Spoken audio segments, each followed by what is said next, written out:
यवतमाळमध्ये 40° तापमानाचा पारा आहे। मात्र असं असताना सुद्धा मतदारांचा उत्साह कायम असलेला दिसतोय।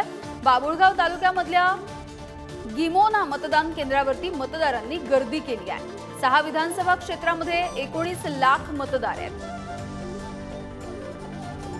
ग्रामीण भागामध्ये कडक उन्हामध्ये सुद्धा हा उत्साह बघायला मिळतोय आणि याचा आढावा घेतलाय आमचे प्रतिनिधी कपिल शामपूवर यांनी।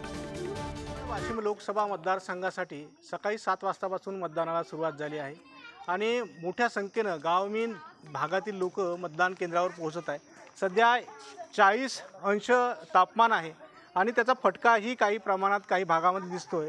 दुपारची वेळ आहे, अशा परिस्थितीमध्ये जे आहे मतदान केंद्रावर जे आहे गर्दी जी आहे तो ओसरल्याचे चित्र दिसत आहे।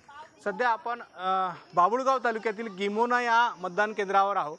या ठिकाणी जर आपण पाहिलं तर तापमानाचा जरी इथं प्रभाव जाणवत असला तरी उत्साह मात्र अजूनही मतदारांमध्ये कायम आहे। इथं वृद्ध जे आहेत मतदार जे आहेत इथं मतदान केंद्रावर पोहोचलेले आहे। आपण पाहू शकता की या ठिकाणी जे मतदार आहे त्यांना आपल्या भागातील लोकसभेचा उमेदवार निवडून द्यायचा आहे आणि त्या दृष्टीनं इथं ते मतदानासाठी गर्दी करत आहे, मताधिकार जे बजावत आहे आणि खऱ्या अर्थानं लोकशाही मजबूत करण्याचं काम ग्रामीण भागातील जनता, शहरी भागातील जनता या आपल्या माध्यमातून मतदानाच्या माध्यमातून करत आहे। कपिल शामपूर, पुढारी न्यूज, गिमोना, बाबुळगाव, यवतमाळ।